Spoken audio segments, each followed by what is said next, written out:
Hola mis queridos hermanos, ¿cómo están? Les saludo en el amor de nuestro Señor Jesucristo. Para mí es una bendición el compartir con ustedes este momento, una porción de la palabra del Señor, una reflexión en torno a lo que Dios quiere de nosotros y que está revelado en su palabra. Llevamos ya 2 semanas anteriormente hablando sobre el tema de ser rico delante de Dios. Esta es nuestra tercera predicación. Hemos recorrido parte del capítulo 12 del Evangelio de Lucas, encontrando varias significancias, varias implicancias que tiene esta idea, este concepto de ser rico delante de Dios. Hoy yo quisiera plantear un poco diferente la predicación y me gustaría que pudiéramos revisar de manera muy breve 5 historias que pueden ayudarnos a aclarar un poco eh, este tema, esta idea de ser rico delante de Dios. Entonces vamos a recorrer brevemente estas 5 historias, vamos a sacar algunas lecciones que pueden contribuir a nuestro proceso de entendimiento de qué es lo que significa ser rico delante de Dios. La primera historia vamos a titularla El dinero no es todo, pero ¿cómo ayuda? Cuando tenía más o menos 15 años yo conocí al grupo de música argentina Los Auténticos Decadentes. Sus canciones en realidad a mí me gustan mucho y siempre me animan. Tienen canciones como bien entretenidas y un poco movidas que te suben el ánimo. Y específicamente ellos tienen una canción que en una de sus partes dice esto: el dinero no es todo, pero cómo ayuda. El dinero no es todo, pero cómo ayuda. Es entretenida la canción. Ahora, esta declaración de que el dinero no es todo, pero ayuda, sin querer queriendo, como decía un querido personaje por ahí de la televisión mexicana, expresa una verdad bíblica. El dinero no es el centro de la vida. O en palabras de Jesús, la vida del hombre no consiste en los bienes que posee, pero es una manera de mostrar aquello que está en nuestro corazón. A través del dinero, nosotros y la administración del dinero, nosotros podemos ver qué es lo que abriga nuestro corazón o cuáles son nuestras prioridades. No es malo ser rico de este lado del sol, no es malo tener dinero en este tiempo presente. Podemos hacer mucho bien a la sociedad, a quienes están junto a nosotros, a la extensión del Evangelio del Reino de Dios a través del mundo, si nuestras finanzas son bien utilizadas. Ahora, ¿cómo utilizar bien nuestras finanzas? Permítanme darle un consejo. Pregúntense siempre, ¿qué haría Jesús si tuviera mi sueldo? ¿Cómo lo invertiría? Es un desafío gigante. Yo sé que vivimos en un mundo donde existe un sistema económico que se mueve por el dinero, ¿sí? Sea este tangible o intangible, las transferencias bancarias, el dinero, el cash, los billetes, las monedas. Esa es la realidad. Por lo tanto, el dinero como medio de intercambio en nuestra sociedad no es algo ni malo ni bueno, sino de cierta manera es algo neutral. Podemos usarlo para satisfacer nuestros deseos más egoístas o para la gloria de Dios. Me parece que usarlo para la gloria de Dios involucraría el tener lo que necesitamos para vivir en el lugar donde Él, donde Dios nos ha llevado a vivir. No es el mismo costo de vida, y creo que todos lo sabemos, el que se necesita para vivir aquí en Alemania o para vivir en Chile, en Perú, en Guatemala o Panamá. Si Dios te ha puesto en este país, es porque Él quiere que le sirvas aquí y seas luz entre los habitantes de esta ciudad. Entonces, debemos vivir como se vive en Stuttgart. Eso es normal, eso es lógico. Ahora, otra cosa es que tu corazón se vuelva a aquellas malas prácticas que dentro de la sociedad alemana, como en todas las sociedades del mundo, existen. El tener que, el estar obligado a cumplir un estándar de lujo que el sistema exige, no tiene nada que ver con disfrutar de la vida y tener lo necesario para nuestra familia. Está bien tener, está bien adquirir cosas en el lugar donde Dios te ha puesto, aquí en esta ciudad, siempre y cuando se cumpla el parámetro de los auténticos decadentes. El dinero no es todo, pero ayuda mucho, sobre todo cuando lo usas para cumplir el propósito de Dios, para tu vida y para tu familia. Recuerda siempre que fue Jesús, el mismo Maestro, quien dijo en el Evangelio de Lucas, en el capítulo 12, tengan cuidado, absténganse de toda avaricia. La vida de una persona no depende de la abundancia de sus bienes. Cortita la historia, pero ahora vamos a la segunda. Recuerdo que hemos tenido la oportunidad junto a mi esposa y a mis hijos de escuchar, predicar y conversar con él personalmente también al hermano Ricardo Rodríguez. Él es el director de Jucún, Juventud con una Misión, en la base en Chile. Este hombre es argentino y él creció, me parece que en Buenos Aires, y ahí, más o menos a la edad de 15 años, 16 años, él conoció al Señor, tuvo un encuentro con Cristo y entregó su vida al Señor. Según el relato que él cuenta, ese día él le dijo al Señor, aquí estoy, todo lo que soy y todo lo que tengo te lo entrego. Después de eso, salió de esa reunión, su vida continuó, terminó la secundaria, entró a la universidad, terminó la universidad, se graduó, se tituló como abogado y comenzó a trabajar en una prestigiosa oficina de abogados en Buenos Aires. Resulta que llevaba como 1 año, 2 años trabajando ya, ganando mucho dinero, según lo que nos cuenta, y una noche el Señor le dijo, ¿te acuerdas cuando tenías 16 años y me dijiste que me entregabas todo lo que tenía? Que en ese entonces con 16 años no era mucho, pero el Señor le recordó eso y le dijo, bueno, ahora que tienes, ahora que terminaste tu carrera, ahora que ganas un buen sueldo, ahora quiero que me entregues todo lo que tienes. Fuerte. La gran razón de la existencia del ser humano no debe ser la obtención de aquello que solo es importante en este mundo. Al contrario, debiéramos utilizar lo material que logramos tener acá, que poseemos, para hacer tesoros en el cielo. Eso es lo que dijo Jesús. Dios se toma muy en serio tus palabras y cuando llega el momento oportuno, nos recuerda, como le recordó a Ricardo Rodríguez, que como Jim Elliot dijo, no es ningún necio el que entrega lo que no puede guardar para ganar lo que no puede perder. Darle todo lo que tienes y lo que puedas llegar a obtener es el mejor negocio de la vida si se lo entregas a Cristo, porque estás intercambiando bienes perecederos por recompensas eternas. Jesús lo dijo también en Lucas 12, vendan sus bienes y den a los pobres, provéanse de bolsas que no se gasten, acumulen un tesoro inagotable en el cielo, donde no hay ladrón que aceche, ni polilla que destruya. Entonces, recuerden, no es ningún necio el que entrega lo que no puede guardar para ganar lo que no puede perder. Si entregas aquello que no puedes llevarte de esta vida, que son los bienes materiales, las posesiones materiales, por aquello que jamás vas a poder perder por la eternidad, que es una relación y son los bienes espirituales que el Señor quiere que tú tengas, es el mejor negocio de tu vida. Tercera historia. Conocimos hace algunos años con Salomé, ya hace bastante, más o menos 10 años probablemente, a un hermano de una iglesia presbiteriana en Santiago. No lo conocimos personalmente, pero escuchamos de él porque participamos en algunos cultos de esa iglesia. Y él era un hombre que tenía mucho dinero, vivía o vive todavía en una de las comunas acomodadas de Santiago y la verdad es que él era empresario y ganaba mucho dinero, pero él también así daba mucho de su dinero. Él daba, si no me equivoco, el 40% de sus ingresos mensualmente para la obra misionera. Y claro, le quedaba suficiente dinero y vivía en ese sector de Santiago, muy acomodado, en una casa maravillosa, tenía auto él, su esposa, sus hijos, todos. Pero así también él daba mucho.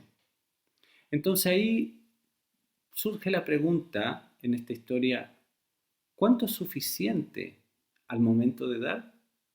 O la otra pregunta que algunos hacen, ¿cuánto es suficiente para quedarse uno con ello? ¿Cómo lo medimos? ¿Cómo medimos cuánto debiéramos dar y con cuánto debiéramos quedarnos? Algunos dicen, no, hay que dar el 10% de nuestros ingresos. Otros dicen, no importa si es el 10%, si es el 5, el 6, el 7 o el 11. Otros dicen, no, en el tiempo de la gracia que estamos, debiéramos darle todo al Señor. Entonces, ¿cuánto es suficiente? ¿Cuánto debiéramos entregar? Es cierto, y fíjense que esta es una paradoja, que el pobre puede dar en abundancia, como el caso de la viuda que dio todo lo que tenía y fue elogiada por Jesús. ¿Se acuerdan de esa historia? Y también el rico, y esta es otra paradoja, el rico puede dar de manera pobre. A mí me parece que el punto no pasa por cuánto entregas, ni por cuánto queda en tu billetera o en tu cuenta del banco. Dar mucho no tiene que ver con dar el 10, el 20, el 30 o el 50% de tu sueldo, sino más bien lo realmente valioso es saber honrar a Dios y glorificarle, sea que tengas mucho o sea que tengas poco.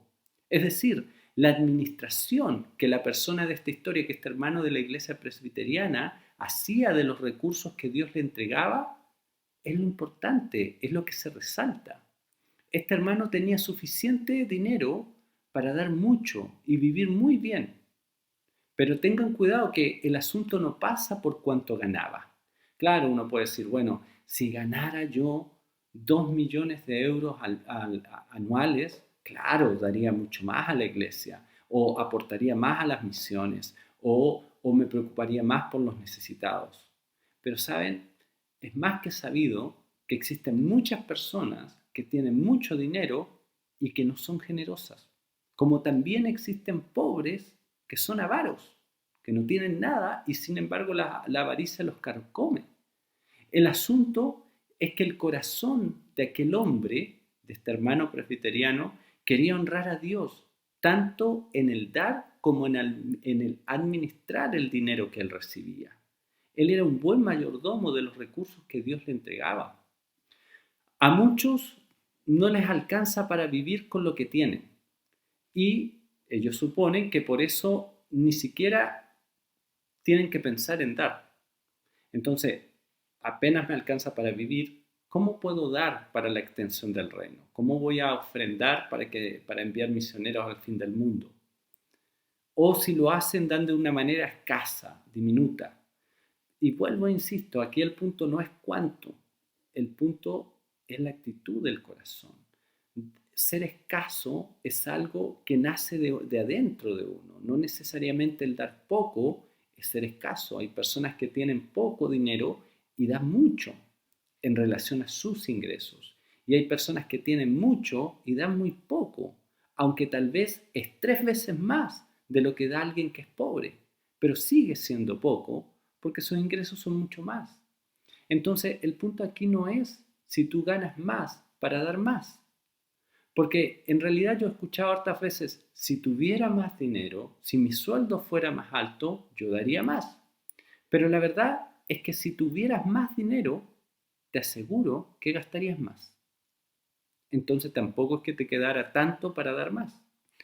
Porque en la medida que una persona no aprenda a administrar lo que el Señor le da, sea poco, sea mucho, incluyendo la generosidad, si no aprendes a administrar tu generosidad en el momento de dar, aunque ganes 10 veces más, eso no quiere decir que vas a dar 10 veces más. Tal vez vas a ganar 5 veces más que lo que hoy ganas, pero con suerte vas a dar una vez más de lo que hoy das. Entonces, el principio que el apóstol Pablo enseña es muy simple. En 2 Corintios 9 dice, el que siembra escasamente, escasamente cosechará, y el que siembra en abundancia cosechará. Cuarta historia.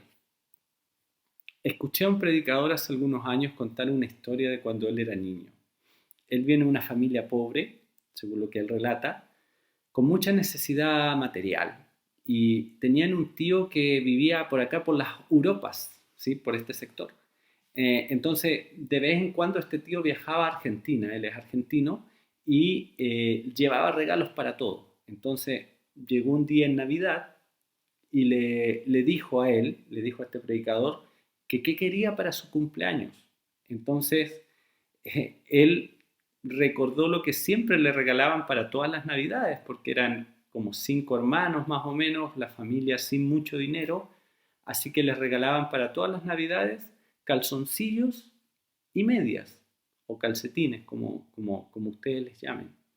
Así que él se recordó, cuando le hace la pregunta al tío, ¿qué quieres que te regale para esta Navidad? Él se recordó de lo que todos los años le regalaban y le dijo, bueno, quiero calzoncillos y calcetines. Así que el tío se rió un poco y le dijo, no, hombre, pero ¿cómo vas a pedir eso? Puedes pedir mucho más. Entonces él quedó pensando en qué podría ser y dice, ok, entonces quiero 2 pares de calzoncillos y 2 pares de calcetines. Sigue lo mismo. Nuestra visión de quién y cómo es Dios está limitada. Esos límites los impone nuestro entorno y la forma en que aprendimos a vivir la vida. Desde niños nos enseñan que debemos vivir de manera responsable, pero a la vez condicionan nuestra manera de ver lo que es importante y lo que significa la responsabilidad. Es allí cuando nuestra cosmovisión en la niñez es formada y definimos lo que es valioso y lo que no es valioso en base a lo que vemos y observamos. Luego, cuando crecemos, reaccionamos a la vida según ese sesgo que fue establecido en nuestra mente desde la niñez. Así como el niño de la historia, como este predicador, también nosotros no somos capaces de ver más allá de lo que la vida nos ha enseñado. Estamos limitados por nuestras experiencias y por lo que las personas que están a nuestro alrededor nos han mostrado como lo correcto. Nos encontramos haciendo tesoros aquí en la tierra, pidiendo calzoncillos y medias, en vez de darnos cuenta que podemos acceder a algo mucho mayor, los tesoros en el cielo. Muchas veces somos tan pobres que lo único que tenemos es dinero. Nuestra mente termina cautiva de lo material, de lo inmediato, de lo tangible, de lo visible, en vez de ser libre para soñar con Dios y enfocarse en lo que está más allá del dinero, más allá de lo material, más allá de los calzoncillos y las medias. Guillermo Carey dijo, emprende grandes cosas para Dios, espera grandes cosas de Dios. De otra manera no funciona. Si sigues pensando en calzoncillos y medias, que las riquezas que puedes lograr aquí en la tierra es lo mejor a lo que puedes acceder, no lograrás ser rico delante de Dios y te perderás de todo lo que Él tiene para ti. Isaías 64:4 lo dice de la siguiente manera: ningún ojo ha visto, ningún oído ha escuchado, ninguna mente humana ha concebido lo que Dios ha preparado para quienes lo aman. Pero si sigues pensando en calzoncillos y medias, nunca alcanzarás aquello que Dios tiene preparado para ti. Está más allá de nuestra capacidad de entenderlo, está más allá de nuestra capacidad de visualizar lo que Dios tiene para nosotros. Pero sí nos da la oportunidad de en este tiempo presente invertir para hacer tesoros en el cielo. Quinta historia.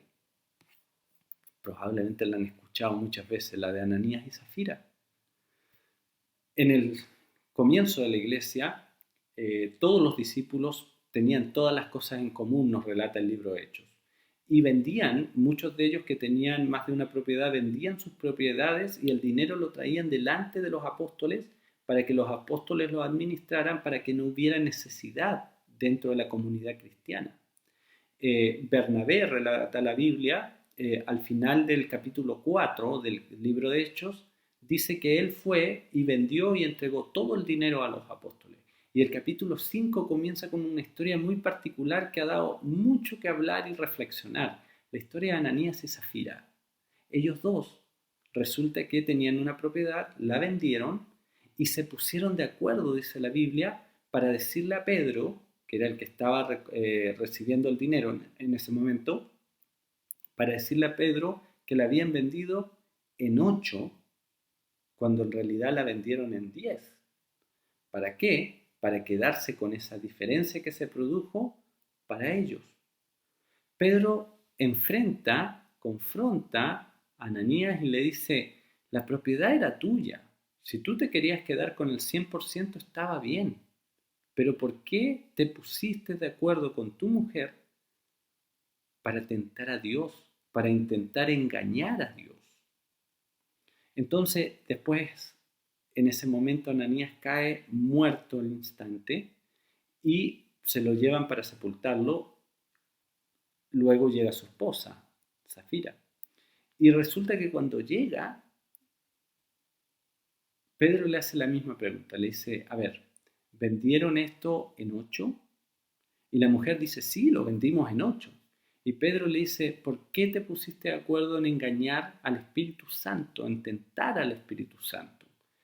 Y en ese momento la mujer muere instantáneamente. ¿Cuál fue el problema de este matrimonio? ¿Quedarse con parte del dinero? No, ese no fue el problema. Pedro mismo le dice que si se hubiesen quedado con todo el dinero, estaba bien. El asunto fue el deseo de aparentar una falsa piedad, para ser como otros, para ser como Bernabé, que era el caso anterior, que vendió y entregó todo. Entonces Ananías y Zafira pareciera que lo que estaban buscando era aparentar que ellos hicieron lo mismo, vendieron su propiedad y entregaron todo el dinero. No estaba mal si ellos le hubiese dicho a Pedro, mira, lo vendimos en 8, lo vendimos en 10, pero solo vamos a dar 8 y nos vamos a quedar con 2. Estaba bien. El problema era que ellos querían aparentar algo que no eran. Querían mostrarse como otros, para que las personas tuvieran un alto concepto de quiénes ellos eran. El pecado no fue no entregar todo. El pecado fue que lo importante para ellos no era honrar a Dios, sino que las personas lo honraran a ellos. En otras palabras, más que la codicia, el pecado fue la búsqueda de un reconocimiento y aprobación que no era el que tenían que recibir, porque la aprobación que debían buscar era la de Dios. Y esa aprobación se busca con la honestidad, se busca con la sabiduría que viene de Él y se busca con la transparencia, no con el engaño. Nunca pudieron llegar a ser ricos delante de Dios, porque el enfoque de sus vidas estaba equivocado. Buscaron lo valioso en la validación, en las apariencias frente a otras personas, en vez de preocuparse por honrar a Dios. En palabras de Dios mismo, como lo dijo en 1 de Samuel capítulo 2, en el verso 30, yo honro a los que me honran y humillo a los que me desprecian. Para finalizar, quisiera preguntarte, ¿cuál es tu historia? ¿Es una historia de calzoncillos y medias? ¿Enfocado en el tiempo presente, en aquello que aprendiste es lo mejor a lo que puedes acceder? ¿O es una historia donde el dinero no es todo, aunque sí ayuda? Para tener la correcta perspectiva de la vida, para que tu historia pueda ser una historia de hacer tesoros en el cielo, de ser rico delante de Dios, necesitas ante todo a Jesucristo. En primer lugar, necesitas reconciliarte con Dios en Jesucristo. Necesitamos que Cristo venga y transforme nuestras vidas y que su Espíritu Santo venga a ordenar nuestras prioridades. Recuerda siempre que no es ningún necio el que entrega lo que no puede guardar para ganar lo que no puede perder. Invertir nuestros recursos en la extensión del reino de Dios, entregar nuestra vida completa, sin reservas a Jesucristo, es la mejor inversión que podemos hacer. Es la manera más fructífera de invertir nuestra vida presente, entregándola para resultados eternos, para ser ricos delante de Dios. Oremos. Padre, te damos gracias, te doy gracias, Señor, por este tiempo. Te pido, Señor, que tu palabra vaya y obra según tu deseo, según tu voluntad. Tú eres el anhelo de nuestro corazón y queremos ser ricos delante de ti. Pon en orden nuestras prioridades, Señor, y que la palabra de esta tarde, Señor, pueda seguir calando en el corazón, Señor, y en la mente de los que lo escuchen, de mis hermanos, de los amigos, Señor, de la congregación, y que puedan comprender que lo importante de la vida no es tener más en este tiempo presente, sino que hacernos ricos en la vida venidera, hacer tesoros en el cielo para la gloria de tu nombre. En el nombre de Jesús. Amén. Dios los bendiga, hermanos, y nos vemos la próxima semana.